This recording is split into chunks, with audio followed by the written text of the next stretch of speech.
Okay मालिक, so good afternoon मालिक, hopefully everybody is doing good and आशा करता हूँ कि अपलोड कर रहे होंगे मालिक। तो भारत माता की जय। तो technically we are starting right now, we are starting with chapter 7 audit reporting. Okay, chapter 1 का एक इंटीग्रेटेड केस स्टडी बचा हुआ है which will be doing on latest stage. Latest stage मतलब वंस वी हैव थोड़ा सा एम्पल ऑफ टाइम, उस दिन अपन डिस्कस करेंगे integrated case study of chapter 1। Right now, before going on this point of audit reporting, I hope you have revised certain things of chapter 7. तो मैं चीजें क्या क्या डिस्कस कर रहा हूँ सबसे पहला। In chapter 7, if you remember, there is a form of opinion. Form of opinion. There are two forms of opinion. One form is unmodified and one form is modified as per 700. I hope ये भी याद होगा आपको that modified then.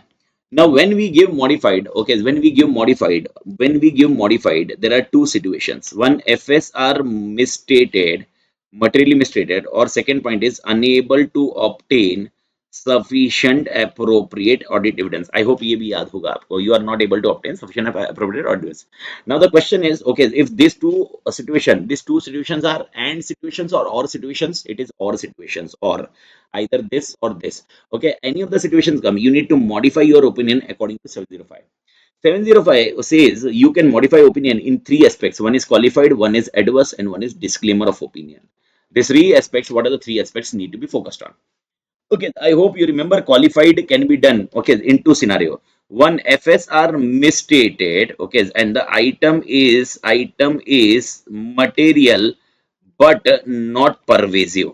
Not pervasive. Okay, yani what is the scenario? The scenario is you identified that financial statements are misstated. You identified mark some financial statements are misstated, but the item is material, but it is not pervasive. Sir, what is the meaning of pervasive? So pervasive, I hope you remember, pervasive goes with three elements, three factors as such. Factors, what are the three factors for pervasive, buddy? There are three factors for pervasive. First, pervasive is not confined to single element or single item of financial statement. Second is if it is so confined, if it is so confined मतलब it is a single element के लिए है, then the amount is substantial, the portion is substantial है. And next, it is fundamental for user to know. Okay, then about the disclosure, it can be pervasive. Disclosure के लिए ये pervasive हो सकता है. सर ये तीनों चीजें क्या बोल रही है, please do understand. First, it is not confined to single element, यानी example it is not restricted to one assertion two assertion, ऐसे आइटम आइडेंटिफाइड नहीं है. I am not able to identify the item. Example, if I am saying, okay, if I am saying the thing is very clear, not confined to single element means if I am saying datas में misstatement है, it means it is not pervasive. It is not pervasive. मैं बोल रहा हूँ भाई creditor में misstatement है, मैं बोल रहा हूँ क्रेडिटर में मिसस्टेटमेंट है, मैं बोल रहा हूँ डिप्रीशियन में गड़बड़ है, मैं बोल रहा हूँ, आप समझने की कोशिश करो, it means it is not pervasive. Okay, because it is not confined with single element. If it is confined with single element, it is not pervasive. If it is not confined with single element, it is pervasive. Then what is an example? Or OFU only, OFU matlab only for understanding. This is what I usually use the word. What is an OFU? Only for understanding, for not confined to single element. Example, okay, I am not having a confidence on income and income statement as such. Income statement will include receipts, sales होगा, okay, purchase होंगे, other expenses होंगे, ये सब है. इस पे मुझे evidences नहीं मिल रहे हैं. Okay, sorry, इसके ऊपर मुझे item पे मतलब मेरे को misstatement मिला, जो भी मिला हुआ है, इसको अपन बोलते हैं not confined to single financial statement. Okay, single item है सच. ओके, अगर सिंगल आइटम पे है तो परवेजिव नहीं है, सिंगल आइटम नहीं है और बहुत सारा इंपैक्ट है, इसको हम परवेजिव बोलते हैं. लेकिन अगर if it is so confined on single item also, अगर वो सिंगल आइटम के लिए है लेकिन अमाउंट सब्सटेंशियल है, तो भी परवेजिव माना जाएगा. एग्जाम्पल, इन्वेंट्री है. अब इन्वेंट्री बोला तो ये परवेजिव नहीं है, क्योंकि इन्वेंट्री मतलब एक आइटम है. लेकिन अगर इन्वेंट्री 20 करोड़ की बैलेंस शीट है, 20 करोड़ में से 15 मतलब 8 करोड़ इन्वेंट्री है, now it is pervasive because the amount is substantial. तो पहला, it is not confined to single item. Okay, पहला, it is not confined to single item. Second, if it is confined, okay, then amount is substantial. And third, it is fundamental for disclosure. अगर disclosure related है तो fundamental to the user है. तो pervasive आपको कैसे देखना है, ये तीन फैक्टर्स को ध्यान में रखे परवेजिव देखना है. ओके, तो परवेजिव के लिए ये पॉइंट रहेगा. सेकंड पॉइंट, क्वालिफाइड में, अगर मैं क्वालिफाइड की बात करूं, तो और एक आइटम आता है. If you are unable to obtain sufficient appropriate audit evidence and the effect of undetected misstatement. Word याद रखना, undetected misstatement, because यहाँ पर misstatement detect हुए नहीं है. Okay, the effect of undetected misstatement, the effect of undetected, हाँ, possible effect, sorry, effect नहीं है, possible effect. पॉसिबल इफेक्ट, आई होप ये वर्ड याद रहेगा, possible effect of undetected misstatement, यानी जो मिसस्टेटमेंट डिटेक्ट नहीं हुए हैं, the possible effect of undetected misstatement is okay material but not pervasive. Okay, I hope ये समझ में आया, नॉट परवेजिव। तो टेक्निकली क्वालिफाइड आप कब दोगे? दो सिचुएशन में। पहला सिचुएशन होगा ओके फाइनेंशियल स्टेटमेंट मटेरियल मिसस्टेटेड है और आइटम मटेरियल है और परवेजिव नहीं है। दूसरा, you are unable to identify sufficient appropriate audit once and the possible effect of that item on undetected misstatement. Undetected misstatement मतलब आपने डिटेक्ट नहीं किया है, मिसस्टेटमेंट आपसे डिटेक्ट नहीं हुआ है, तो possible effect on undetected misstatement is material but not pervasive. तो इस केस में क्वालिफाइड दोगे। तो एडवर्स कब दोगे? एडवर्स कब दोगे? When financial statement are materially misstated, financial statement are materially misstated and it is pervasive. Pervasive. Sir disclaimer कब दोगे? Disclaimer when you are unable to obtain sufficient appropriate audit evidence, when you are unable to obtain sufficient appropriate audit evidence and it is material and pervasive. Okay, ये material and pervasive क्या है? Effect, possible effect of किसका? Possible effect of undetected misstatement. Okay, undetected misstatement, ये ध्यान रखना, undetected misstatement. Okay, तो यहाँ पर सबसे इंपॉर्टेंट चीज क्या समझने लायक है, जो याद रखने लायक है, कॉन्सेप्ट ध्यान रखने लायक है, जब भी हम फाइनेंशियल स्टेटमेंट मटेरियल मिसस्टेटेड बोलते हैं तो क्या इसमें मटेरियल मिसस्टेटमेंट मिला है? Answer is yes, it is मिला है। इसीलिए यहाँ पर बोलते हैं मटेरियल मिसस्टेटमेंट की इफेक्ट। ओके, लेकिन unable to obtain sufficient appropriate audit once है, क्या इधर अपने को मटेरियल मिसस्टेटमेंट मिला है? नहीं, चांस है ना, इसीलिए possible effect on undetected misstatement बोलते हैं अपन। क्या बोलते हैं? Undetected misstatement. अगर अनडिटेक्टेड मिसस्टेटमेंट मटेरियल है पर परवेसिव नहीं है तो क्वालिफाइड बोलेंगे, अनडिटेक्टेड मिसस्टेटमेंट मटेरियल है और परवेसिव भी है तो हम डिस्क्लेमर बोलेंगे। टेक्निकली आप दिमाग में रख लेना डिस्क्लेमर का मतलब क्या है। डिस्क्लेमर का मतलब है हम ओपिनियन नहीं दे रहे, हम बोल नहीं रहे अच्छा है, हम बोल नहीं रहे खराब है। We are disclaiming our opinion. We are not giving my opinion. I am not giving an opinion. Either it is unmodified, it is modified. Okay, see, I can say मैं क्या बोल सकता हूँ मैक्सिमम? फाइनेंशियल स्टेटमेंट अच्छे है, या तो मैं बोलूंगा फाइनेंशियल स्टेटमेंट खराब है। I hope everybody clear. मैं तो ये बोलूंगा ना फाइनेंशियल स्टेटमेंट अच्छे है, फाइनेंशियल स्टेटमेंट खराब है। अब मैं जब ये बोल ही नहीं रहा हूं तो इसका इंटरप्रिटेशन क्या है? Disclaimer of opinion. तो ये डिस्क्लेमर ऑफ ओपिनियन है। तो मेरे ख्याल से पहला फॉर्म ऑफ ओपिनियन ये सबको याद आया, ये सबको दिमाग में याद है बड़ी, सबको दिमाग में याद है। मैं सब रिफ्रेश मार रहा हूँ, going concern and other things का पॉइंट। ओके, सारे सारे एलिमेंट्स को अपन देख ले रहे हैं, तो ध्यान देना बड़ी। ओके, और एक कॉन्टेक्स्ट से ध्यान देना। अब मैं बात करता हूँ और एक 700 में क्या होता है। 700 की बात कर रहा हूँ, 700 की बात कर रहा हूँ। There is one more concept that is called audit report. Audit report में अपन डिवाइड करेंगे तो 13 पैराग्राफ आते हैं, 13 पैराग्राफ आते हैं। ओके, 13 पैराग्राफ कौन से होते हैं? ओके, 13 पैराग्राफ कौन से होते हैं? सबसे पहला होता है टाइटल, सेकंड होता है एड्रेसी, थर्ड होता है ओपिनियन, फोर्थ होता है बेसिस फॉर ओपिनियन, फिफ्थ आता है गोइंग कंसर्न, सिक्स आता है की ऑडिट मैटर, सेवेंथ आता है management responsibility. Okay, management responsibility, eight आता है ऑडिटर रिस्पॉन्सिबिलिटी, 9 आता है लोकेशन ऑफ ऑडिटर रिस्पॉन्सिबिलिटी, 10 आता है अदर रिपोर्टिंग, यानी लॉ के रेगुलेशन के हिसाब से कारो हो गया, सेक्शन 143 हो गया, other reporting responsibility, other reporting responsibility, 11 signature place and date. I hope ये 13 पॉइंट सबको याद होंगे। टेक्निकली 13 पॉइंट में ओपिनियन पैराग्राफ में क्या क्या है, ओके वो अपने को याद देना चाहिए। सबसे पहले वी हैव, सबसे पहले अपन बोलेंगे ओके एंटिटी कौन सी है, एंटिटी कौन सी है, वी हैव ऑडिटेड, ये लिखेंगे। उसके बाद title of each financial statement देंगे, refer to summary of significant accounting policy, ऐसा लिखेंगे। एंड उसके साथ में और एक सबसे इंपॉर्टेंट पॉइंट लिखेंगे, ओके पीरियड क्या है, डेट क्या है। आई होप सबको याद आ रहा है क्या? बढ़िया, ठीक है। एट द सेम टाइम इसके साथ में अपन ओपिनियन लिखेंगे। सर ओपिनियन जब अनमॉडिफाइड दूंगा तो क्या लिखूंगा? In our opinion accompanying financial statements are true and fair, okay in accordance with AFRF. अगर ये फेयर प्रेजेंटेशन फ्रेमवर्क है और अगर ये कंप्लायंस फ्रेमवर्क है तो हम ये बोलेंगे in our opinion the accompanying financial statements are in accordance in all material respects are in accordance with AFRF. ये हम लोग तब देंगे जब कंप्लायंस फ्रेमवर्क होगा। और अगर फेयर प्रेजेंटेशन फ्रेमवर्क के लिए और एक वर्डिंग कौन सी होगी? Present Fairlie. लेकिन प्रेजेंट फेयरली आया और ट्रू एंड फेयर आया तो वर्डिंग को यूज करते वक्त ध्यान रखना। ओके, ट्रू एंड फेयर आया तो हम लोग ऐसे लिखते हैं in our opinion accompanying financial statement, in our opinion accompanying financial statements are true and fair in accordance with AFRF. इसमें बस इतना ही लिखते हैं, true and fair in accordance with AFRF. लेकिन अगर ये प्रेजेंट फेयरली वर्ड यूज करना है तो हम लोग ऐसा बोलते हैं in our opinion the accompanying financial statement okay are presented fairly in all material respects in accordance with AFRF. यानी हम मटेरियल रिस्पेक्ट को वर्ड यूज करते हैं, मटेरियल रिस्पेक्ट्स कब यूज करते हैं? Present fairly. True and fair में material respect word use नहीं किया जाता। कंप्लायंस फ्रेमवर्क में भी मटेरियल वर्ड यूज किया जाता है इन ऑल मटेरियल। तो आपको देखना होगा कौन सा फ्रेमवर्क है, उसके हिसाब से ओपिनियन देना होगा। Sir basis for opinion, I hope सबको याद होगा बेसिस फॉर ओपिनियन में क्या लिखते हैं। चार चीजें लिखते हैं। हमने स्टैंडर्ड ऑडिटिंग के हिसाब से ऑडिट किया था। सेकंड सिनेरियो सबसे इंपॉर्टेंट एलिमेंट था, अगर आपको याद है, हमने ऑडिटर रिस्पांसिबिलिटी फुलफिल की है, पैरा नंबर आगे दिया हुआ है, इसमें लिखा हुआ है। ओके, हमने इथिकल रिक्वायरमेंट और इंडिपेंडेंस का ध्यान रखा हुआ है एंड हम बिलीव करते हैं हमने सफिशिएंट एप्रोप्रिएट ऑडिट वंस लिया है। मेरे ख्याल से ये चारों चीजें क्लियर है। ओके, अब गोइंग कंसर्न के ऊपर मैं थोड़ा सा टेक्निकली डिस्कस करता हूँ 5 मिनट के बाद, लेकिन उसके पहले थोड़े से अलग पॉइंट कवर कर लेता हूँ। ओके, की ऑडिट मैटर, मैनेजमेंट रिस्पॉन्सिबिलिटी दो तरह की है। सबसे पहले फाइनेंशियल स्टेटमेंट वो बनाएगा, इंटरनल कंट्रोल वो डालेगा, एंड गोइंग कंसर्न का एजम्पशन उसने चेक करना चाहिए। ये हम लिखेंगे मैनेजमेंट रिस्पॉन्सिबिलिटी में। ऑडिटर रिस्पॉन्सिबिलिटी में अगर आपको याद होगा तो 3 सेक्शन डाले हुए हैं। 3 सेक्शन कौन से डाले हुए हैं? Section 1, section 2, section 3। ओके, तीनों सेक्शन में अपना अपना काम है। सेक्शन 1 में हमने क्या लिखा होगा? सेक्शन 1 में हमने ऑडिटर रिस्पॉन्सिबिलिटी पैराग्राफ में लिखा होगा हमारा काम क्या है, हमारा ऑब्जेक्टिव है। ओके, इसके स्टैंडर्ड्स ऑन ऑडिट कंप्लाई करके ओपिनियन देना, रीजनेबल एश्योरेंस लेना। सेकंड पॉइंट, हमने गारंटी नहीं दी है, हमने रीजनेबल एश्योरेंस दिया हुआ है। एंड थर्ड पॉइंट, ओके, हमने जो भी आइटम मिसस्टेटमेंट है वो मटेरियलिटी के ऊपर वाले हाईलाइट किए हैं, below that we have not highlighted. I hope section 1 clear है। सेक्शन 2 में हमने काम कैसे किया? ओके, सबसे पहला point, we have been sceptical and we have make judgement, professional judgement. Second, हमने काम के दौरान क्या किया? During our work we have ensured we have asset RMM. Second, we have checked the internal control. Okay. Third point, we have ensured accounting policies, accounting estimates and disclosures are appropriate. Fourth, okay, SPC, structure, presentation, content is appropriate. And last point, okay, we also ensure that going concern assumption we have checked it out. Going concern assumption लेने की जिम्मेदारी management की है, but we have checked the appropriateness of going concern assumption and that is okay. Okay, and और एक point रहेगा using 600 if it required. Perfect, बड़ी तोड़। Okay, and after that section 3 में होगा, हमने ऊपर वाले से बात की है। हु इज ऊपर वाला? TCWG, those who are charge with governance. We have discussed the matter with TCWG। Okay, 3 matter we have discussed. In first matter we discuss total 4 points and this is part of 260 also. Okay, we have discuss scope, we have discuss timing of audit, we have discuss significant difficulty, we have discuss significant deficiency in internal control. तो पहले point में हम लिए 4 word लिखेंगे। Second, we have in case of listed entity we have discussed it in ethical requirement and independence. Independence में हमको क्या दिक्कत आई, क्या नहीं आई, उसके लिए किया हुआ है।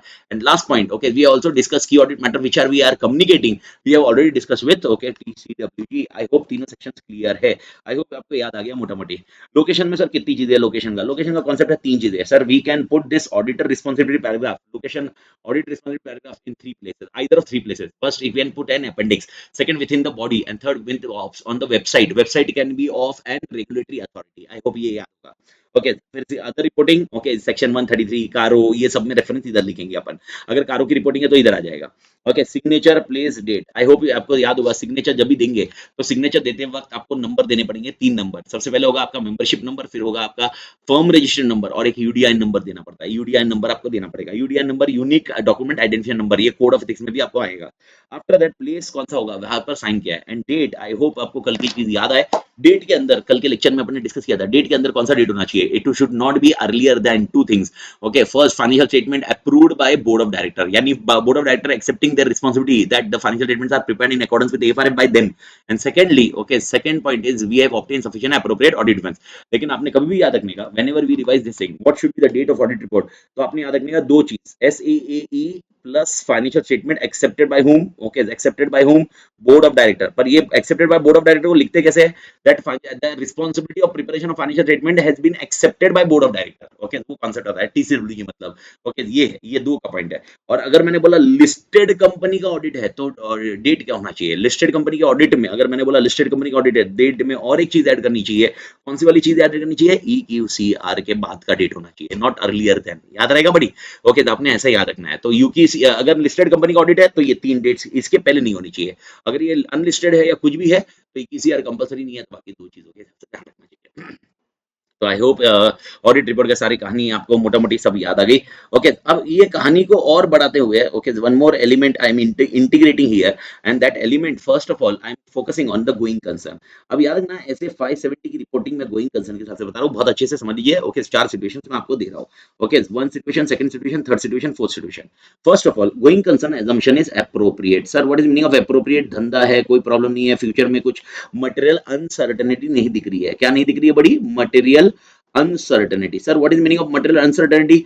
मटेरियल अनसर्टेनिटी मतलब आप जब 570 पढ़ोगे उसमें आपको मालूम पड़ेगा 570 मटेरियल अनसर्टेनिटी मतलब ऐसे कोई इंडिकेशन नहीं दिख रहा है जिससे गोइंग कंसर्न assumption पे दिक्कत आए। What is the example of going concern assumption पे दिक्कत आने के लिए मटेरियल अनसर्टेनिटी? एग्जांपल, क्रेडिटर ने अपना क्रेडिट पीरियड हटा दिया है, ओके, आपको कोई गुड्स नहीं दे रहा है, आपका माल बिक नहीं रहा है, कंपटीशन भयंकर हो गया है, आपका की मैनेजरल पर्सनल की डेथ हो गई है, लिटिगेशन ऐसा है जो एक्सेप्शनल है, लग जाएगी आपकी, that is material uncertainty.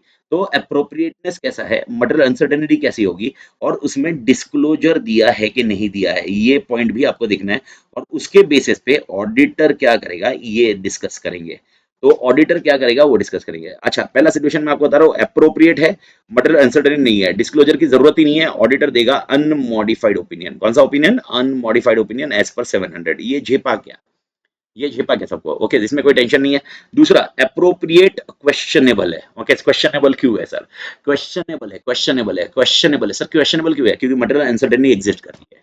Sir मैंने इसे मटेरियल अनसर्टेनिटी एग्जिस्ट कर रही है मतलब आपको मालूम है आपकी प्रोडक्ट की बैंड बजने वाली है? बजी नहीं है, बजने वाली है। Okay, in future there is a doubt now. Okay, in future there is a doubt, probably contract आपका था वो कैंसिल हो गया, प्रोबेबली आपको रॉ मटेरियल सप्लायर था देने वाला था वो देने बंद कर दिया, कैश से क्रेडिट पे आ चुका है, क्रेडिट से कैश पे आ चुके हैं, ऐसे प्रॉब्लम चालू ही है। अभी तक पूरी तरह बैंड नहीं बजी है, लेकिन मैं वापस बोल रहा हूँ अप्रोप्रिएट क्वेश्चनेबल है। ओके, ये इनअप्रोप्रिएट नहीं है, इनअप्रोप्रिएट होगा आंसर अलग ही होगा। ओके, पर मटेरियल अनसर्टेनिटी एग्जिस्ट कर रही है, तो इस केस में डिस्क्लोजर भी मैनेजमेंट ने दिया है। मैनेजमेंट ने, sir what is the meaning of disclosure? Note number 13 जाके देखो, नोट नंबर 13, मैं 13 बोल रहा हूँ 13 बोल रहा हूँ, इट डजंट मीन 13 ओनली रहेगा। तो नोट में डिस्क्लोजर दिए होंगे। I hope everybody clear. तो सर इसमें ओपिनियन कौन सा देना चाहिए? इसमें ओपिनियन देना चाहिए अनमॉडिफाइड ओनली। ओपिनियन कौन सा आना चाहिए? अनमॉडिफाइड। प्लस ओके, ये पैरा नंबर 5, पैरा नंबर 5 जो है ना, गोइंग कंसर्न वाला पैराग्राफ, गोइंग कंसर्न वाला पैराग्राफ समझ में आ रहा है? यहाँ पर अपन ने उसमें लिखना चाहिए, देयर इज, क्या लिखना चाहिए? There is material uncertainty, okay, by material uncertainty which is related to organization. Okay, now here management has given their representation, ये लिखना चाहिए इन नोट नंबर 13, उधर जाके पढ़िए। लेकिन एक स्टेटमेंट और डालिए कि इसकी वजह से ओपिनियन चेंज नहीं हुआ है, it is something like UM जैसा ही, इसकी वजह से ओपिनियन चेंज नहीं हुआ है। आई होप झेपा के मालिक। ओके, यानी अगर जब नोट नंबर 5 में डालोगे, नोट नंबर 5 में डालोगे तो make sure you also right this wording that you have not modified opinion because of note number 5। Note number 5 is only making you aware about the certain notes and disclosure, आपको वही highlight करवाना है, इसीलिए आपने note number 5 डाला है, बाकी उसकी वजह से आपका ओपिनियन चेंज नहीं हुआ है। ओके, ये समझ में आया बड़ी? ओके, ये पॉइंट ध्यान रख लीजिए। अब इसके साथ में क्वेश्चन आता है, सर ये क्वेश्चनेबल है, ये अनसर्टेनिटी एग्जिस्ट करती है लेकिन डिस्क्लोजर नहीं दिया, management note disclosure not given, not given, management note नहीं दे रहा है। सर अब इसमें आंसर क्या रहेगा आपका? इसमें आंसर रहेगा मॉडिफाइड। सर मॉडिफाइड में कौन सा हो सकता है? मॉडिफाइड में इट कैन बी क्वालिफाइड और adverse depending on scenario. Technically qualified ही होगा, टेक्निकली मैक्सिमम टाइम आप क्वालिफाइड ही करोगे, लेकिन क्वालिफाइड और एडवर्स दोनों में से कोई भी हो सकता है। I hope everybody clear, qualified और एडवर्स हो सकता है। ओके, इसमें नोट पैरा नंबर 5 डालने की जरूरत नहीं है, इसमें पैरा 5 आएगा ही नहीं क्योंकि ओपिनियन चेंज हो रहा है ना, तो ओपिनियन चेंज हो रहा है तो आपका तीसरा पैराग्राफ तो खराब हो ही रहा है ना, तो तीसरा पैराग्राफ खराब हो रहा है तो नोट की तरफ लेके क्यों जाएगा? पैरा नंबर 5 कब आता है? जब नोट डाला होगा। इधर नोट डाला है क्या? इधर नोट डाला है क्या? तो पैरा नंबर 5 में क्या लिखेगा? रिफर नोट थोड़ा ना है, तो पैरा नहीं जाएगा, तो इधर पैरा नंबर 5 मत लिखना। Is that point clear? तो इसमें डायरेक्टली क्वालिफाइड एडवर्स है, और क्वालिफाइड एडवर्स जब भी होता है तो मेरे ख्याल से आपको मालूम होगा बेसिस फॉर ओपिनियन चेंज करना पड़ेगा। Basis for opinion become basis for qualified opinion, basis for adverse opinion, basis for disclaimer opinion, ये आपको ध्यान रखना होगा। Okay, and after that one more point, okay, going concern assumption is inappropriate. क्या है बेटा? इनअप्रोप्रिएट। सर इनअप्रोप्रिएट मतलब ठुक गई है, ठुक गई है। ओके, मटेरियल अनसर्टेनिटी बात ही मत करो, सीधा सीधा ओपिनियन कौन सा होगा बेटा? Adverse. Sir what is meaning of this? ठुक गई है, ठुक गई मतलब अभी कैंसिल हो चुके हैं, कॉन्ट्रैक्ट कैंसिल हो चुके हैं, तुम्हें काम नहीं मिल रहा है, कस्टमर तुम्हारा प्रोडक्ट पसंद नहीं कर रहे हैं। ओके, तुम्हारा जो लॉ रेगुलेशन ने बैन कर दिया तुम्हारे प्रोडक्ट को, बैन कर चुके हैं, करने वाले नहीं है, कर चुके हैं। तो ये थर्ड कॉलम और फोर्थ कॉलम में फर्क समझ गया? थर्ड कॉलम और फोर्थ कॉलम में, ओके, नेगेटिव कैश फ्लो तो ठीक है, नेगेटिव कैश फ्लो इसमें भी हो सकता है, लेकिन इसमें अभी भी उम्मीद बाकी है।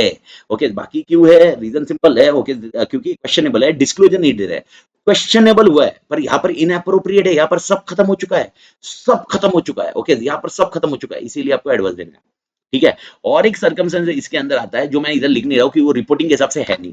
ओके सर, क्यों? क्योंकि टेक्निकली अगर मैनेजमेंट ने गोइंग कंसर्न एजम्पशन का, अगर देखो ये सिनारियो के लिए और एक सिनारियो समझो, ये सिनारियो में ऐसा हो सकता है मैनेजमेंट ने गोइंग कंसर्न एजम्पशन किया ही नहीं होगा, अप्रोप्रिएटनेस चेक ही नहीं किया होगा। तो यहाँ पर अगर going concern assumption appropriateness check नहीं किया मैनेजमेंट ने, तो मैनेजमेंट को जाके आप बोलिए please do perform the going concern assumption का appropriateness check, that going concern assumption is valid और नॉट। ओके, और फिर मैनेजमेंट करने के बाद आप देखिए इसमें डालोगे या इसमें डालोगे, वो देख लीजिए। लेकिन अगर मैनेजमेंट करने को रेडी ही नहीं है तो ये वाला कैटेगरी बैठते जाता है। तो अगर क्वेश्चन में आता है कि भाई management going concern assumption assessment कर ही नहीं रहा है, तो आप किस में डालोगे? Management going concern assumption assessment कर ही नहीं रहा है तो किस में डालोगे? आप थर्ड पैराग्राफ में डालोगे, थर्ड वाला कॉन्टेक्स्ट डालोगे। Is that point clear? Okay, तो मेरे ख्याल से चारों के चारों कॉन्सेप्ट सबके दिमाग में बैठ गए बड़ी। तो आई होप ये चारों पॉइंट क्लियर है। तो गोइंग कंसर्न अच्छे से बैठा अभी दिमाग में रहेगा।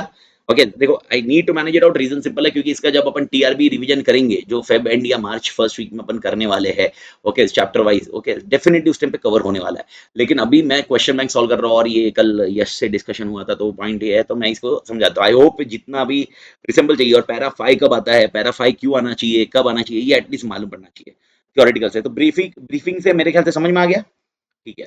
अब मेरा क्वेश्चन है, ओके अगर मैंने ऑडिट ओपिनियन ओपिनियन मॉडिफाई किया, अगर मैंने ओपिनियन मॉडिफाई किया, कितने प्रकार के ओपिनियन मॉडिफाइड है, ओके दो प्रकार, दो तीन प्रकार, one is qualified, one is adverse, one is disclaimer. Sir अगर क्वालिफाइड हुआ, एडवर्स हुआ, डिस्क्लेमर हुआ तो इसमें से कौन से पैराग्राफ चेंज होता है? तो याद रखना इसमें से जो पैराग्राफ चेंज होता है वो ओन मेजर पैराग्राफ चेंज एक ओपिनियन पैराग्राफ और बेसिस फॉर ओपिनियन। मतलब ओपिनियन मतलब क्या, आपका जो ओपिनियन था ना लास्ट वाला, in our opinion, okay accompanying financial statement, okay in our opinion accompanying financial statement, ऐसा लिखा था ना, वो वर्डिंग चेंज हो जाएगी, that financial statements are not true and fair, और financial statements are true and fair except for the reason mentioned in basis for qualified opinion और basis for adverse opinion और basis for disclaimer of opinion, जो भी रहेगा, okay mainly है ना ये change होता है, mainly this is change, okay, so basis for opinion will become basis for opinion will become basis for opinion will become basis for qualified opinion, basis for adverse opinion, basis for disclaimer of opinion। I hope ये point clear. तो basis for qualify ये हो जाएगा, okay और कुछ change होता है क्या? तो देखो पहला पॉइंट तो आप दिमाग में रखो, बेसिस फॉर क्वालिफाइड और बेसिस ऑफ एडवर्स के लिए ना, ओके पहला चीज तो ये चेंज कर दो दैट, ओके एकदम क्लियर कर देना, बेसिस चेंज हो जाएगा। सेकंड ओपिनियन वर्डिंग चेंज होगा, एंड थर्ड ओके ये जो बेसिस फॉर ओपिनियन, अगर basis for opinion become basis for opinion become basis for qualified और adverse, ये हो जाएगा। डिस्क्लेमर में भी यही है, लेकिन क्वालिफाइड एडवर्स समझ रहे हो, ओके तो ये we have complied with standard ये लिखेंगे, we have complied with audit responsibility ये लिखेंगे, इथिकल रिक्वायरमेंट इंडिपेंडेंस ये लिखेंगे। लेकिन ये स्टेटमेंट लिखते वक्त हम लिखेंगे we believe that we have obtained sufficient and appropriate audit evidence to form okay a qualified opinion और to form an adverse opinion. समझ में आ रहा है? मतलब इधर क्या लिखा था मालूम है, जब अनमोडिफाइड था ना तो हमने लिखा था we believe that we have obtained sufficient and we have obtained audit evidence which is sufficient and appropriate to form basis for opinion, to basis for opinion. लेकिन जब बेसिस फॉर क्वालिफाइड होगा और बेसिस फॉर एडवर्स होगा, हम लोग के wording होंगे we believe that we obtained audit evidence which is sufficient and appropriate to form qualified opinion, to form adverse opinion. Is that point clear? लेकिन disclaimer में याद रखना सबसे कॉम्प्लिकेटेड डिस्क्लेमर है, तो याद रखो डिस्क्लेमर में क्या क्या आएगा, ओके डिस्क्लेमर में क्या क्या आएगा, मेक श्योर ये ध्यान रखना। जब मैं डिस्क्लेमर की बात करूंगा तो याद रखिए whenever we discuss about disclaimer, disclaimer में सबसे पहला पॉइंट आपको ध्यान रखना होगा, okay opinion basis for opinion will become basis for disclaimer. Okay sir यहाँ पर क्या दूंगा, यहाँ पर रीजन दूंगा why you are not able to obtain, why you are not able to obtain sufficient appropriate audit evidence, ये reason दूंगा। Second auditor responsibility paragraph cut जाएगा, ओके बेसिस में auditor responsibility paragraph 8 paragraph cut जाएगा, and instead of 8 paragraph okay 3 point आपको लिखने होंगे, okay शायद आपको याद हो ये क्लास में बहुत अच्छे से कवर है, ओके 3 पॉइंट क्या लिखने हैं? सबसे पहला okay we have been appointed as auditor to form a to provide an opinion by complying with SA issued by ICA, तो हमने ये है। सेकंड हम लिखेंगे but we were not able to obtain sufficient appropriate audit evidence for the reason mentioned in basis for disclaimer paragraph, and third we have complied with ethical requirement and independence. यानी instead of आप समझने की कोशिश करो, instead of basis for qualified basis for opinion के जो लाल है ना ये ऑलमोस्ट सब कट जाएंगे और इसमें सिर्फ हम रीजन लिखेंगे, एंड ऑडिटर रिस्पांसिबिलिटी पैराग्राफ पूरी तरह कट जाएगा और उसकी जगह ये दोनों पैराग्राफ का कॉम्बिनेशन इधर लिखा जाएगा जो मैंने अभी स्क्रीन पर बताया, हमेशा ये रहेगा। और इसके अलावा अगर आप basis for disclaimer of opinion दे रहे हो तो की ऑडिट मैटर कभी नहीं आएगा। कौन सा नहीं आएगा? की ऑडिट मैटर भी नहीं आएगा। रीजन सिंपल है, की ऑडिट मैटर क्यों नहीं आएगा? और की ऑडिट मैटर तब आता है जब ऑडिट होता है, ऑडिट ही नहीं हुआ तो की ऑडिट मैटर कहां से आएगा buddy? Can we close on this now? तो आई होप ये आपको समझ में आ रहा होगा, ओके अब ये होने के बाद मतलब ऑलमोस्ट मोटा मोटी I have refresh it out almost 700 705 का context along with this one more paragraph is there that is called UM paragraph and OM paragraph. UM paragraph क्या होता है अगर आपको मालूम होगा, UM paragraph is basically an emphasise of matter paragraph, the paragraph which has been appropriately defined, appropriately mentioned in financial statement, but it need to be highlighted by auditor. This is called emphasis of matter paragraph, okay, but make sure emphasis of matter paragraph is not a modified opinion. It is not a modified opinion. It is only I want to highlight a paragraph. It's something like what we discuss in going concern paragraph.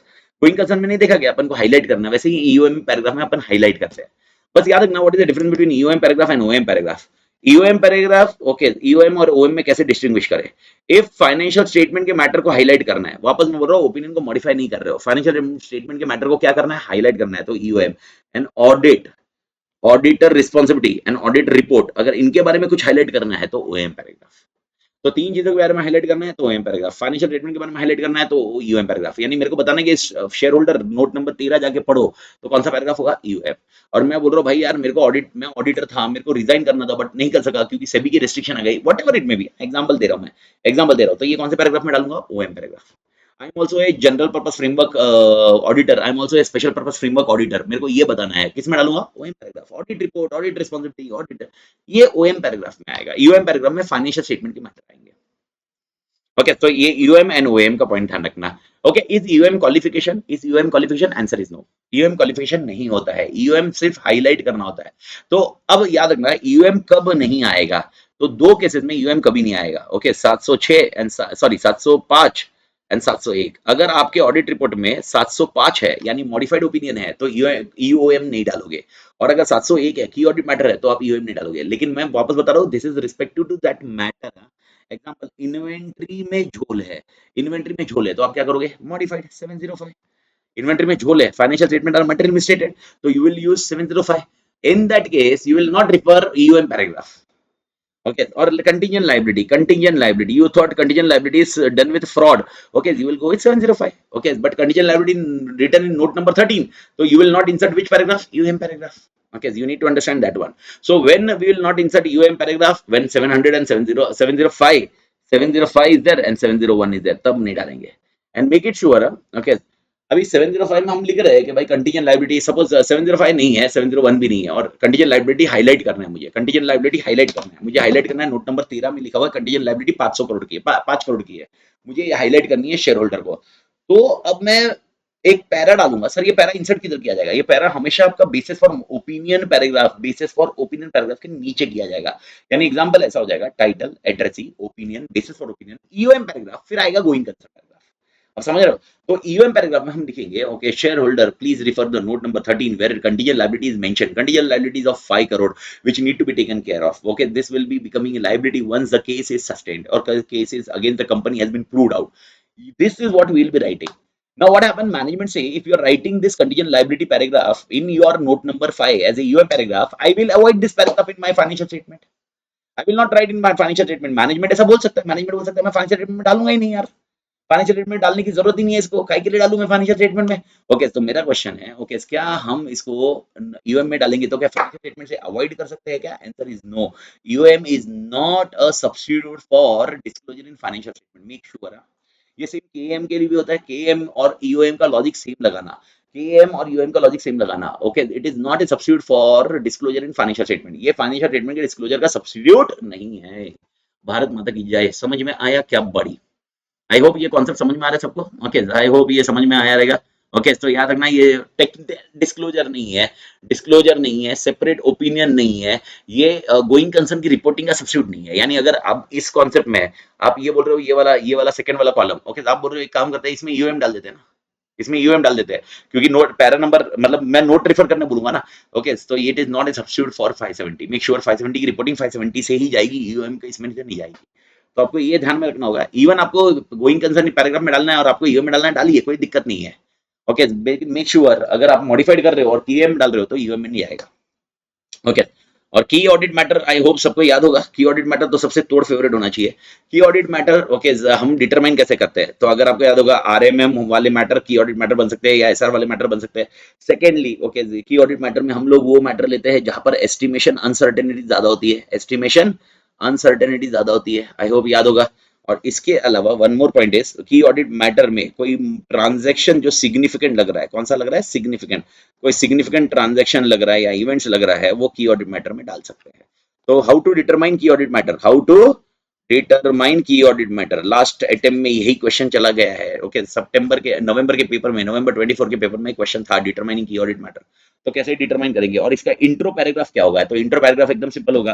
Okay, की audit matter हमने जो determine किया वो हमारे significance वाले matter है, हमारे हिसाब से ये सिग्निफिकेंट है और ये मैटर किससे कम्युनिकेट हो चुके हैं ऑलरेडी, दिस मैटर और already communicated with home, TCWG ऐसे ही कम्युनिकेट हो चुके हैं and okay are we providing any opinion on this single matter no we are not providing any separate opinion ये भी आपको इंट्रोडक्टरी पैराग्राफ में लिखना होगा सेपरेट ओपिनियन नहीं दे रहे आई होप जेपी मालिक ओके ये 5 मार्क का क्वेश्चन ही अटेम्प्ट का था ये दोनों वाला पॉइंट ओके तो नवंबर गैस में बट इजी आंसर कोई ऐसा बहुत हार्डकोर नहीं है लेकिन की ऑर्डर मैटर को लॉजिक याद रखना और की matter is not a substitute for ये अपने डिस्कस कर लिया इवन ईओएम और की मैटर ये सब्स्टिट्यूट नहीं है ये दोनों के आंसर सिमिलर पॉइंट पे भी रख सकते हो आप ओके ये होने के बाद आपके कारो है कारो में आपके 20 ऑड क्लॉजेज है जो आपको याद रखना है क्लॉज की लिस्ट है ओके तो कारो के कंटेक्स्ट में अपन क्लॉज की लिस्ट में आएंगे तो क्लॉज की लिस्ट का कॉन्सेप्ट ध्यान देंगे तो कारो को मैं अभी डिस्कस नहीं कर रहा हूँ अभी कुछ क्वेश्चन डिस्कस करते हैं अगर कारो का बीच में आता है तो मैं उसको होल्ड करता हूँ तो एक बार पहले ये डिस्कस करते हैं और उसके बाद कारो को एक बार मैं रिवाइज करा दूंगा और उसके बाद चले जाएंगे क्योंकि अभी आज का टाइम वापस अपने पास एक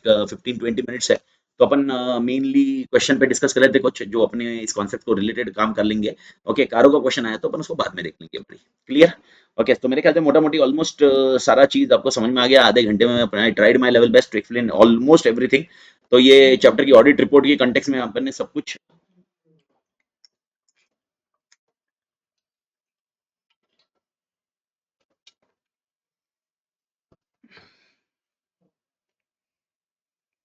आई होप ऑडिट रिपोर्ट के कंटेक्स्ट में सब कुछ टोटल तोड़ ध्यान में आ गया buddy let's start with your chapter 7 reporting चालू करते हैं बड़ी सबसे पहला test your understanding okay page number 7.1 है सबके पास मैंने नोट्स शेयर कर दिए हुए हैं The auditor of listed company have affirmed in their audit report communication of significant audit findings, including significant deficiency in internal control of the company identified to TCWG, where such matters included in audit report of listed company, also well upon importance of such communication. Okay अब यहाँ पर देखना सबसे पहले listed company आते ही आपके दिमाग में आता है एक तो EKCR आता है उसी तरह लिस्टेड कंपनी आते ही KAM आ जाना चाहिए KAM का फुल फॉर्म की ऑडिट मैटर ये दिमाग में रखना पहले तो दिमाग में रख लेना ओके ये क्वेश्चन किस कंटेक्स्ट में जा रहा है देखो कंफ्यूज करने के लिए कर रही है इंस्टीट्यूट ऐसा हो सकता है तो सबसे पहले क्वेश्चन को रीड मारते हैं तो की ऑडिट मैटर किसको एप्लीकेबल है खाली लिस्टेड एंटिटी को लिस्टेड एंटिटी और वो भी GPF में ओके SPF में लॉ रेगुलेशन बोलेगा तो की ऑडिट मैटर कंपलसरी होगा अगर लॉ रेगुलेशन बोल रहा है जो भी SPF आप कर रहे हो 800 805 में जो अमेंडमेंट है majorly it is with respect to that only so if law regulation says that you need to report on key audit matter you need to report you don't have any other option buddy okay तो उस question की तरफ बढ़ते हैं question को वापस देखो तो auditor of listed company okay audit report है तो ओके इसकी ऑडिट मैटर आ जाता है दिमाग में इथिकल रिक्वायरमेंट इंडिपेंडेंस का भी कॉन्सेप्ट है has affirmed in their audit report communication यानी उन्होंने अपने ऑडिट रिपोर्ट कम्युनिकेशन में क्या डाला है of significant audit findings including significant deficiency of internal control of company identified to TCWG यानी क्या कहना क्या चाहते हैं भाई कहना क्या चाहते हो भाई ओके वो बोल रहे हैं हमने अपनी ऑडिट रिपोर्ट में ये डाला है कि हमने TCWG से कम्युनिकेट किया है what we have communicated with TCWG significant audit findings significant deficiency in internal control where such matters included in audit report of listed company अबे listed company हो या unlisted company हो it is nothing to do with this particular combination ये की audit matter नहीं है ये की ऑडिट मैटर नहीं है सर ये किधर आया ये मैंने आपको बताया था सेक्शन 3 मैंने रिवाइज करते हुए ऑडिट रिस्पांसिबिलिटी में सेक्शन 3 बताया था ना ऑडिट रिस्पांसिबिलिटी पैराग्राफ है सेक्शन 3 में हमने ऊपर वाले से बात की हमने ऊपर वाले से कितनी बात की है 3 पॉइंट थे थर्ड में फर्स्ट पॉइंटर में 4 पॉइंट थे हमने स्कोप बात कर ली है हमने टाइमिंग ऑफ ऑडिट बात किया है सिग्निफिकेंट फाइंडिंग्स बात की है significant deficiency in internal control बात की है ये पहला पॉइंटर में 4 पॉइंटर थे सेकंड वाले कॉन्टेक्स्ट में हमने क्या बात की है ethical requirement independence for listed entity हमने और एक काम क्या किया हुआ है हमने विद की audit matter with listed entity में हमने ऑलरेडी कम्युनिकेट कर लिया हम ये लिख रहे इधर तो क्वेश्चन क्या पूछ रहा है की ऑडिट कम्युनिकेट नहीं ये क्वेश्चन पूछ रहा है ये मैटर कहां पर आते हैं लिस्टेड कंपनी की ऑडिट रिपोर्ट में तो मेरे को बताओ कौन से पैराग्राफ में आते हैं बड़ी कौन से पैराग्राफ में आते हैं बड़ी कौन से पैराग्राफ में आते हैं पैराग्राफ नंबर कौन से वाले इसमें आएगा audit responsibility paragraph audit responsibility paragraph में सेक्शन 3 में आएगा बड़ी okay and also well upon such communication मेरे को बताओ क्या ये कम्युनिकेशन बहुत अच्छे से काम बहुत जरूरी है answer is yes who is responsible for preparation of financial statement who is responsible for preparation of financial statement okay management and TCFG okay who is responsible for implementing controls management and TCFG therefore they should be aware about significant findings significant deficiency in internal control और अगर किसी को मालूम नहीं होगा significant findings में क्या क्या आता है okay चैप्टर 2 देखेंगे चैप्टर 2 में अपन significant findings के ऊपर डिस्कस करेंगे significant findings की लिस्ट है आई होप समझ में आ रहा है तो ये टेक्निकल पॉइंट तो अब सिग्निफिकेंट फाइंड इन्होंने पूछा नहीं है सिग्निफिकेंट फाइंडिंग्स में क्या क्या आता है, अगर सिग्निफिकेंट फाइंडिंग्स में आता था क्या क्या आता है तो हम लोग चैप्टर फिर टू मतलब ऐसे 260 देखते थे, 260 के अंदर हम सिग्निफिकेंट फाइंडिंग में क्या क्या कम्युनिकेट करते हैं वो देखते थे हम लोग। तो जैसे अपन सिग्निफिकेंट फाइंडिंग में हम लोग बोलते हैं भाई यार हमारी फाइंडिंग्स क्या क्या हुई सिग्निफिकेंट फाइंडिंग में, सिग्निफिकेंट क्वालिटेटिव एस्पेक्ट्स होता है, सिग्निफिकेंट डिफिकल्टीज होता है, शायद याद आए आपको, सिग्निफिकेंट मैटर्स होता है, okay any significant matter with respect to professional judgement, अन्य यस, और वो unnecessary brief time is significant difficulty, delay हो रहा है वो सिग्निफिकेंट डिफिकल्टी है, सिग्निफिकेंट फाइंडिंग नहीं है, सिग्निफिकेंट फाइंडिंग बड़ा है, एक नटशेल है, सिग्निफिकेंट फाइंडिंग के अंदर सिग्निफिकेंट क्वालिटेटिव एस्पेक्ट्स हमने ऊपर वाले को बताया कि भाई यार ये अकाउंटिंग स्टैंडर्ड मत करो, ये करो, दोनों सही है वैसे ये करने का। सेकंड सिनेरियो सिग्निफिकेंट डिफिकल्टीज, उसके अंदर हम लिखेंगे हमको दिक्कत आ रही है। तो सिग्निफिकेंट फाइंडिंग बड़ा कॉन्सेप्ट है, आई होप झिपरिंग मारी छपिंग छपिंग। ओके तो ये किधर आएगा बड़ी, तो इंपॉर्टेंट समझ में आया। तो टेक्निकली इजी आंसर है बट कंफ्यूजिंग है सर, मैक्सिमम आंसर ये गलती क्या हो सकती है इसमें, पब्लिक क्या लिख सकती है इसमें, गड़बड़ क्या हो सकती है, अगर if you are in hurry and you want to write this answer very quickly, you may end up writing 701, जबकि the answer is nothing to do with 701। Okay याद रखना 701 is basically where we need to highlight certain matter which has been already communicated with TCWG but it is of so significance that we need to communicate to shareholder। Okay तो ये ध्यान रखना, such matter are in nature of auditor responsibility and stated in auditor responsibility for audit of financial statement section in audit report as per 700। Communication of significant findings, deficiency identified in internal control to TCWG is one of the important responsibility। ठीक है, and such communication assist TCWG in fulfilling responsibility to oversee the financial reporting process and fulfilling that oversight responsibility। ठीक है, आई hope ये समझा। Okay तो इसका थोड़ा formal कैसे करेंगे अपन, फॉर्मल कैसे करेंगे। ओके सबसे पहला स्टार्टिंग वाला पॉइंट क्या लिखेंगे, सबसे पहले क्या लिखने का, ये ऑडिटर एज पर 700 ये कौन से पैराग्राफ में आता है, ऑडिटर रिस्पांसिबिलिटी पैराग्राफ में आता है। फिर थोड़ा सा आप डाल सकते हो auditor responsibility paragraph can be divided into 3 section. आप तीनों सेक्शन को मत बताइए, section 1 section 2 section 3, and in section 3 we communicate the matters with TCFG, this can also be an elaborated answer बड़ी। In section 3 we communicate this matter, we mention that we have communicated with this matter with whom, TCWG। okay and this include first matter, और first matter को emphasize कर लो कि भाई we discuss about timing scope of timing of audit, scope of audit, significant findings in audit including significant deficiency in internal control। इतना करो और उसके बाद फैक्ट को लिखो, फैक्ट वाला लिखने का और फिर बाद में लास्ट क्लोज करने का, कंक्लूडिंग पॉइंट पे करने का। This is how the things are work. तो मेरे ख्याल से first question clear buddy, close कर सकते बड़ी, ठीक है। Below is a draft extract of audit report of listed company। Okay तो कुछ तो ड्राफ्ट दिया इन्होंने लिस्टेड कंपनी का। Para A below reflects certain matters stated in audit report communicated with CFO of the company and para B is the nature of auditor's response to the said matter। यानी दो para दिया है, para ए दिया है, para ए बोल रहा है okay certain matter to be stated in audit report communicated with CFO, यानी कुछ मैटर हम ऑडिट रिपोर्ट में लिख रहे हैं और वो ऑलरेडी कम्युनिकेटेड किसके साथ है, सीएफओ। और पैरा बी में nature of auditor's response of to said matter, यानी ऑडिटर का रिस्पांस क्या था उन मैटर की तरफ, उन मैटर की तरफ। ओके सब लोग आत्मा क्लियर मेरे साथ, मेरे साथ। तो दो पैरा दिए हुए हैं, तो दो पैरा में क्या दिया है, first the company recognize the revenue where the control of goods is transferred to the customer at a net consideration which the company expect to receive for those goods from customer in accordance with contract and terms and conditions। यानी company का recognition of revenue के बारे में कुछ बताया गया है। The term of sales arrangements based on the terms and condition of relevant contract and nature of discount and rebates create complexity that require judgment in determining revenue। यानी ये लोग बोलते हैं कि भाई यार हम जब कंपनी जो रिकग्नाइज करती है रेवेन्यू रिकग्निशन जो कर रही है उसमें नेट कंसिडरेशन लिया जाता है कंपनी का।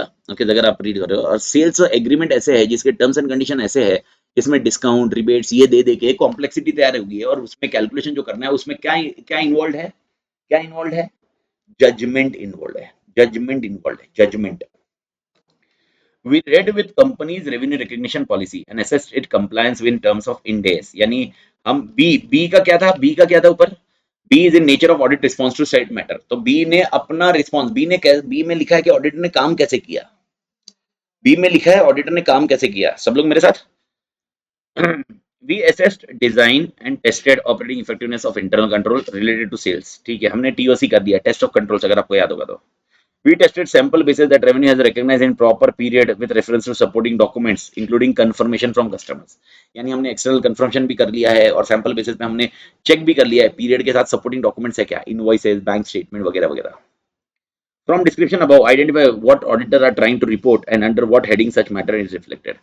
तो टेक्निकली सर अगर अपन देखें तो सबसे पहले मेरे को बताओ कि ये ऑडिट रिपोर्ट में क्या कोशिश कर रहे हैं हम लोग करने की।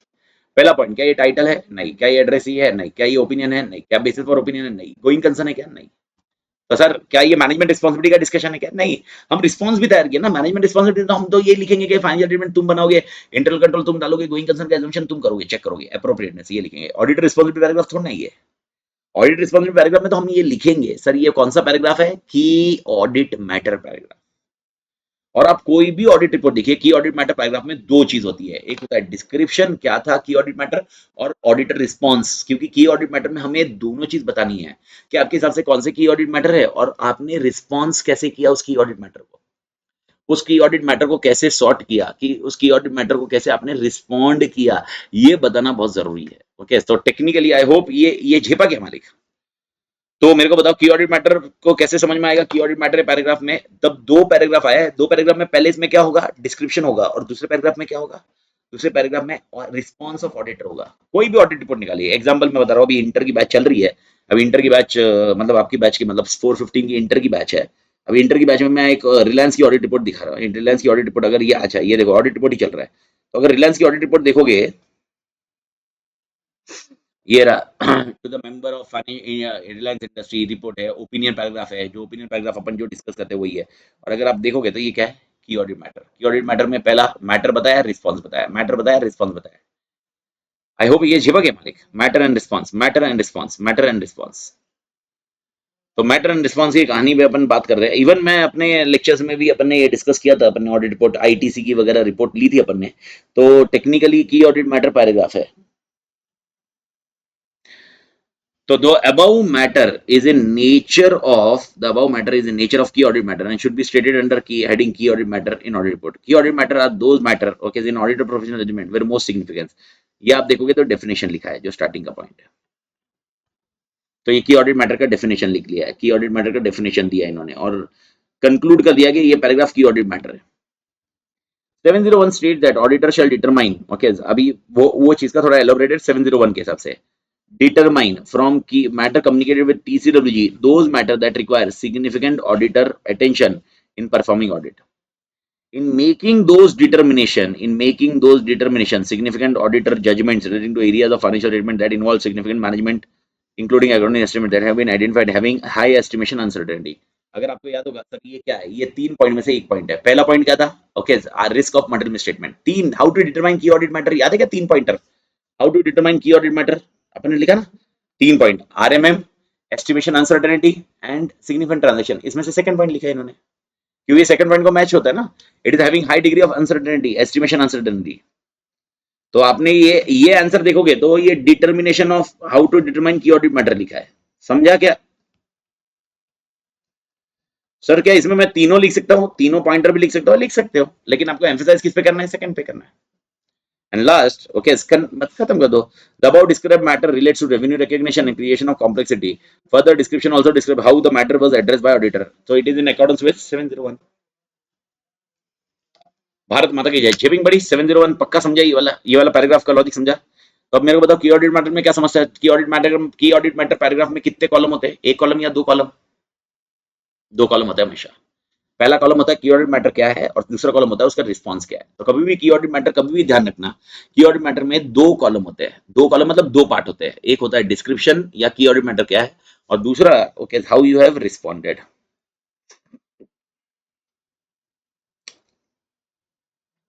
और एक क्वेश्चन कर लेते हैं ओके उसके बाद आज एंड करते हैं भाई, क्योंकि वैसे ही थोड़ा सा लेट चालू हुआ था अपना। Okay PTD limited sorry is engaged in business of executing construction contracts for its clients. ठीक है, कंस्ट्रक्शन बिजनेस है। There are non-current receivables outstanding in financial statement as on 31st March 24 of 500 crore. Such amount represent claim raised by company on its client relating to cost overrun. यानी क्योंकि ये construction contract में है तो थोड़ा 2 साल का 3 साल हो जाता है तो कॉस्ट ओवररन हो जाती है। तो they have raised there claim, यानी क्लाइंट ने बोला होगा भाई यार 100 करोड़ का बजट है, 100 करोड़ दिया है तुम्हें, उन्होंने 50 करोड़ और ऐड कर दिया क्योंकि कॉस्ट ओवररन हो गया। Necessitated due to delays cost by client, change in work specification, related matters. ठीक है, Besides negotiation, the company has also gone for arbitration in some cases. Arbitration, I hope याद होगा arbitration मतलब court में ना जाकर हम कोई एक इंडिपेंडेंट पर्सन से मिलते हैं और वो जो डिसाइड करेगा फाइनल होगा.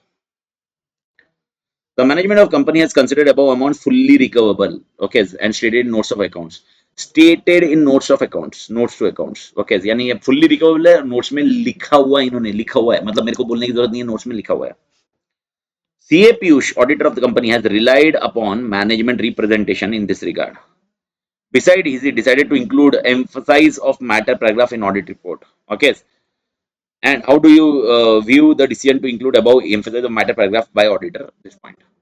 देखो एम्फेसिस ऑफ मैटर पैराग्राफ को क्या अपन हाईलाइटिंग के लिए लिखते हैं ना हमारी हाईलाइटिंग क्या लिखना है नोट्स में है जो हाईलाइटिंग है लेकिन मेक श्योर ये पॉइंट की वजह से आपका ओपिनियन मॉडिफाइड नहीं होना चाहिए सबसे पहला पॉइंट आपको ये समझना जरूरी है इस क्वेश्चन में ओके ये एक सेक्शन तो है और एक साथ में और एक सेक्शन है दैट इज 580 जिसमें मैनेजमेंट रिप्रेजेंटेशन लेटर के ऊपर मेरे को बताइए क्या ऑडिटर ने ये जो लाइन मैं हाईलाइट कर रहा हूं क्या ये सही है क्या मैनेजमेंट रिप्रेजेंटेशन डब्ल्यू अगर वर्ड याद होगा WR रिटर्न रिप्रेजेंटेशन उस पर रिलाय करना सही है या प्रोसीजर करने चाहिए थोड़ा सा शॉर्ट प्रोसेस लगाइए क्या उसने प्रोसीजर करना चाहिए because WR is not an okay alternate WR is not a substitute for okay sufficient appropriate ordinance के लिए सब्स्टिट्यूट नहीं है वो सफिशिएंट एप्रोप्रिएट ऑर्डिनेंस के लिए कोरोबोरेटिव है कोरोबोरेटिव मतलब एड ऑन है वो सफिशिएंट एप्रोप्रिएट ऑर्डिनेंस नहीं है it is not a substitute to audit procedure normal audit procedure तो आपको नॉर्मल ऑडिट प्रोसीजर करना चाहिए था इस जगह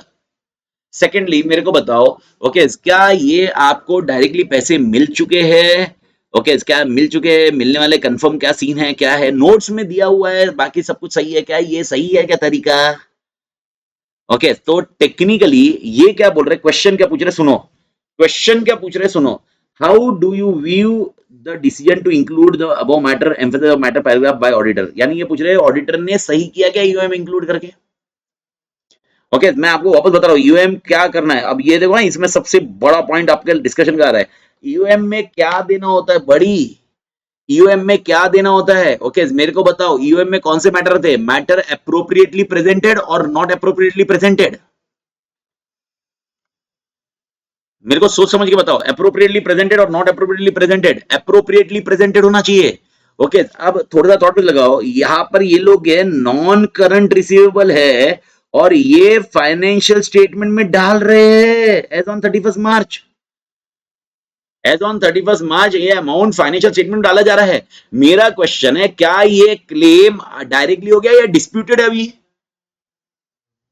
क्लेम डायरेक्टली हो गया या डिस्प्यूटेड है अभी भी यहां पर अगर देखोगे besides negotiation the company has also given an arbitration in some cases okay यानी अभी तक इस पे डिस्प्यूट है देगा कि नहीं देगा मालूम नहीं है ये क्लेम डाला हुआ है डिस्प्यूटेड है ओके अच्छा क्या यहाँ पर कोई कॉन्ट्रैक्ट है कि इनके पास कोई कॉन्ट्रैक्ट है कि इनके पास कि ये मिलने वाला पैसा कोई कॉन्ट्रैक्ट है कि इनके पास नहीं है मेरे को बताओ फिर कैसे ही आप सेल्स में डाल सकते हो कैसे आप receivable financial statement balance sheet में डाल सकते हो आप ये amount okay non current receivable कैसे डाल सकते हो आपका फाइनेंशियल स्टेटमेंट तो गलत है ना बड़ी देखो ऐसा नहीं हो सकता कि फाइनेंशियल स्टेटमेंट गलत कर रहे हो और नोट में लिख रहे हो और आप बोल दो कि नहीं नहीं भाई फाइनेंशियल स्टेटमेंट सही है ओके नोट में डाल दिया ना नोट में डाल अरे नोट में ऐसा ऐसा नहीं हो सकता अगर फाइनेंशियल स्टेटमेंट गलत है तो गलत है दो तीन पॉइंट पे गलत है सबसे पहला देयर इज नो कॉन्ट्रैक्ट तो आप इसको रिसीवेबल में डाल ही नहीं सकते रिसीवेबल में कब आना चाहिए रिसीवेबल में अच्छा मेरे को बताओ एक्सटर्नल कंफर्मेशन करेगा क्या सामने वाला हाँ बोलने वाला है क्या अभी अगर ये 505 करता है 505 सबको याद होगा ना एक्सटर्नल कंफर्मेशन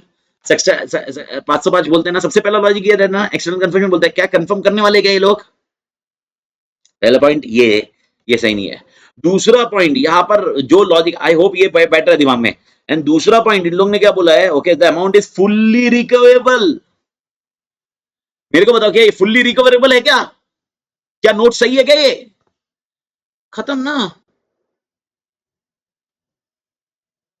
तो तो यहां पर क्या करना चाहिए था 706 या 705 706 या 705 705 होना चाहिए था कि financial statements are materially misstated including मतलब ये डेटस के इसमें तो ये डालेंगे भी नहीं लेकिन ये नोट्स में फुल्ली रिकवरेबल दिखना भी ये गलत है ना कि नोट्स आप ये जो नोट्स प्रेजेंट कर रहे हो ये सबसे गड़बड़ वाला पॉइंट है बड़ी तो ये रिसीवेबल हो ही नहीं सकता। डेटर्स ये कंफर्मेशन नहीं है, लिटिगेशन है, आप डेटर्स में डाल नहीं सकते, डेटर्स में डाल नहीं सकते। ओके, खत्म है ना स्टोरी यार। तो टेक्निकली इर्द गिर्द अगर अपन देखे तो डोंट यू थिंक ये भाई साहब यहाँ पर ये गड़बड़ है। तो कॉन्टेक्स्ट पहले आप एम्फेसाइज ऑफ मैटर समझाइए, देख लो 706 में एम्फेसाइज ऑफ मैटर पैराग्राफ समझाइए, included audit report that refers the matter appropriately presented और डिस्क्लोज। खत्म हो गया ना, इधर एप्रोप्रिएटली प्रेजेंटेड डिस्क्लोज है ही नहीं। निगोशिएशन चल रहा है, निगोशिएशन चल रहा है, आर्बिट्रेशन में मैटर है, कहां से एग्री होने वाला है, कॉम्प्रोमाइज होगा, इसको सेट ऑफ होगा कुछ तो। In financial statement, auditor's judgment is of such importance that fundamental to the user of understanding. 706 objective auditor having formed an opinion, financial statement draw attention when auditor's judgment it is necessary to do so by way of clear adding a communication in audit report. Okay ये तो ठीक है, ये 706 में बताया, मालूम है matter although appropriately. ये अगर देखोगे 706 का, ये तो मेरे को समझा ही नहीं है। अच्छा ये लास्ट का 706 समझाने के लिए लिखा होगा। अगर आपको याद है 706 relate to two things, one is EOM and OM, तो ये दोनों समझाया हुआ है, यूएम एंड ओएम। ये अपना आंसर रटा हुआ यूएम एंड ओएम के ऑब्जेक्टिव, तो ये वाला पॉइंट हो गया। Further the auditor shall include UM paragraph report auditor, it shall include an UM paragraph in audit report provided auditor would not require to modify the opinion in 705 as a result of matter. तो UM कब नहीं आएगा? दो point में, दो cases, इन्होंने एक ही लिखा है पर कब नहीं आएगा? दो केसेस में। कौन से दो केसेस में बड़ी? दो केसेस में, कौन से मैटर में? दो केसेस 705 एंड 706। आई होप बड़ी क्लियर। 706 नहीं, सॉरी 705 एंड 701। 701 ये दो टाइम पे आपका ये नहीं आएगा। तोड़ बड़ी, ठीक है।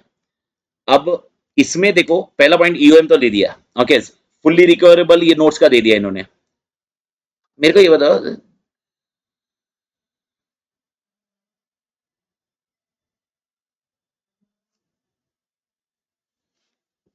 in given situation, auditor has relied upon management representation only. He has not performed any audit procedure like verifying contracts with customers, status of arbitration proceeding. Since management representation themselves do not constitute sufficient appropriate evidence, performing necessary audit procedure may lead to conclude that modification of opinion is necessary. In such circumstances, matter cannot be included in emphasis of matter paragraph. Therefore, auditor should form his opinion by performing necessary audit procedure and obtaining sufficient appropriate audit evidence. It is only when he can conclude that modification of opinion is not required, okay, as a result of said matter, or UM is required. ठीक है, समझ में आया? तो technically अगर उसके पास और evidence आते हैं कि ये मिलने वाला है, मतलब कौन सा मिलने वाला है, कौन सा एविडेंस आना चाहिए उसको? ईसी का। ईसी का फुल फॉर्म एक्सटर्नल कंफर्मेशन। अगर एक्सटर्नल कंफर्मेशन को एविडेंस मिलने वाले कि हम देने वाले हैं, तो काम खत्म करना बड़ी। लेकिन वो किया गया उसने नहीं।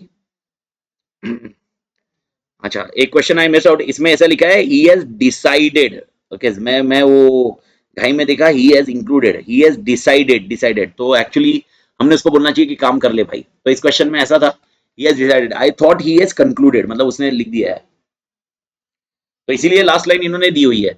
टेक्निकली मेरे को बताओ, अगर ये बोलते कि इन्होंने यूएम में लिख लिया है, क्या ये सही है? क्या ये यूएम में लिखना सही है क्या? Answer is no, unless until उसको सफिशिएंट एप्रोप्रिएट एविडेंस, मतलब जिसमें वो कंफर्मेशन आ जाए। मेनली अगर 505 ही हो गया ना, काम खत्म है। 505 हो गया मतलब उसके लिए एविडेंस क्या है मेनली? देखो कभी भी याद रखना, आई होप ये एक चीज मैं थोड़ा सा 1-2 मिनट में पॉइंट याद रखना। ईआरसीवी शायद आपको याद आए, ईआरसीवी अपन ने बात की थी, existence, rights and obligation, completeness and valuation. Okay, rights and obligation का तो डिस्कशन इधर आएगा ही नहीं, रीजन सिंपल है, because it is nothing to do with PPE, property plant and equipment and inventory. But ECV तो आएगा ना, एग्जिस्टेंस पता किया क्या? नहीं। कंप्लीटनेस, ओके, स्का पर पता है, और कितने क्लाइंट का कुछ डिस्कशन है, कुछ और डिटेल नहीं है। वैल्यूएशन में फुल्ली रिकवरेबल लिखा हुआ है, जो कि वो भी गड़बड़ है। आई होप ये लॉजिक समझ में आया बड़ी। ओके, लेकिन मैं आपको बता रहा हूँ ना, ये पॉइंट मेरा जो इंटरप्रिटेशन था कि ये इंटरप्रिटेशन ऐसा था कि उसने इंक्लूड कर लिया ही हैज डिसाइडेड। अभी वो लास्ट वाला पैराग्राफ देखा तब देखा ही हैज डिसाइडेड, अगर ये ही हैज डिसाइडेड नहीं होता, ही हैज इंक्लूडेड, तो अपना आंसर होता था हिज कंटेंशन इज रॉन्ग, मतलब ये उसने गलत किया हुआ है, ये सही नहीं है। ओके, तो यही अपन लिखेंगे। भारत माता की जय। शिपिंग बड़ी। ओके, मेरे को बताओ, ये थोड़ा सा बड़ा है, मेरे ख्याल से थोड़ा सा बड़ा ही है ये, आपको नहीं लगता थोड़ा सा बड़ा ही है? ये थोड़ा सा कंसाइज कैसे हो सकता था? आई डोंट थिंक सो, मतलब मेरे एंड से बोल रहा हूँ, ये आप क्वेश्चन बैंक को देख के ध्यान रखना, क्वेश्चन पेपर को ध्यान रखना। आज का जोरदार सेशन गया, तोड़ बड़ी, थैंक्स बड़ी। ओके, पर क्वेश्चन को देख के देखना, ये दो लिखने की जरूरत अवॉइड कर सकते हैं। क्यों सर? क्योंकि the question is on EOM paragraph, the question is nothing to do with OM. तो आप ये, अगर ये पैराग्राफ इतना से अवॉइड हो सकता था, ओके, ये वाला टेक्निकल अवॉइड हो सकता था। हाँ, ईओएम और मॉडिफाई नहीं होना चाहिए, ये एक अपन दे सकते हैं, लेकिन ये थोड़ा सा अवॉइड हो सकता था। तो भारत माता की जय, तोड़ बड़ी। ठीक है, तो अस्सलाम वालेकुम, मिलते हैं मालिक। ओके, कल खाली मेरा रूट कैनल है, सुबह 11:30 बजे मेरा रूट कैनल है, 11:30 बजे इधर प्रेस्टी पॉइंट पे, पुणे के ऑफिस में ही हूँ। तो अगर रूट कैनल हो जाता है और उसके बाद मेरा थोड़ा नॉर्मल होता है तो उसका लेते हैं, अदरवाइज मैं प्लान करूंगा लेट इवनिंग और अगले दिन सुबह, सुबह early morning, also early morning, समझ रहा है? सैटरडे को अपन सुबह 8 बजे से लेकर 9, 9:30, 10 बजे तक ले लेंगे, आइदर ऑफ इट। और कल अगर कंफर्ट जोन आ गया तो सेम टाइमिंग बड़ी। ठीक है बड़ी, तोड़ बड़ी। ओके।